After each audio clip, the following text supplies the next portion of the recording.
बिस्मिल्लाहिर्रहमानिर्रहीम। अस्सलामुअलैकुम।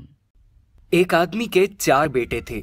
वो चाहता था कि उसके बेटे ये सबक सीख लें कि किसी को परखने में जल्दबाजी का मुजाहरा ना किया जाए। लिहाजा इस बात को समझाने के लिए उसने अपने बेटों को एक सफर पर रवाना करने का फैसला किया और दूर दराज इलाके में नाशपाती का एक दरख्त देखने के लिए भेजा। एक वक्त में एक बेटे को ही सफर पर भेजा कि जाओ और उस दरख्त को देख कर आओ। बारी बारी सबका सफर शुरू हो गया। पहला बेटा सर्दी के मौसम में गया, दूसरा बहार में, तीसरा गर्मी के मौसम में और सबसे छोटा बेटा खिज़ां के मौसम में गया। जब सब बेटे अपना अपना सफर खत्म करके वापस लौट आए तो उस आदमी ने अपने चारों बेटों को एक साथ तलब किया और उन सब से उनके सफर की अलग अलग तफसील के बारे में पूछा गया। पहला बेटा जो जाड़े के मौसम में उस दरख्त को देखने गया था, उसने कहा कि वो दरख्त बहुत बदसूरत, झुका हुआ और टेढ़ा सा था। दूसरे बेटे ने कहा, नहीं, वो दरख्त तो बहुत हरा भरा था, हरे हरे पत्तों से भरा हुआ था। तीसरे बेटे ने उन दोनों से इख्तिलाफ किया कि वो दरख्त तो फूलों से भरा हुआ था और उसकी महक दूर दूर तक आ रही थी, और ये कि उससे हसीन मंजर उसने पहले कभी नहीं देखा था। सबसे छोटे बेटे ने अपने सब बड़े भाइयों से इख्तिलाफ किया कि वो नाशपाती का दरख्त तो फल से लदा हुआ था और उस फल के बोझ से दरख्त जमीन से लगा जिंदगी से भरपूर नजर आ रहा था।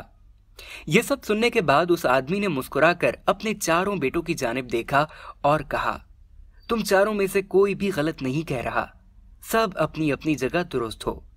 बेटे बाप का जवाब सुनकर बहुत हैरान हुए कि ऐसा किस तरह मुमकिन है। बाप ने अपनी बात जारी रखते हुए कहा, तुम किसी भी दरख्त को या शख्स को सिर्फ एक मौसम या हालत में देखकर कोई हतमी फैसला नहीं कर सकते। किसी फर्द को जानने के लिए थोड़ा वक्त जरूरी होता है। इंसान कभी किसी कैफियत में होता है तो कभी किसी कैफियत में। अगर दरख्त को तुमने जाड़े के मौसम में बेरौनक देखा तो इसका मतलब ये नहीं कि उस पर कभी फल नहीं आएगा।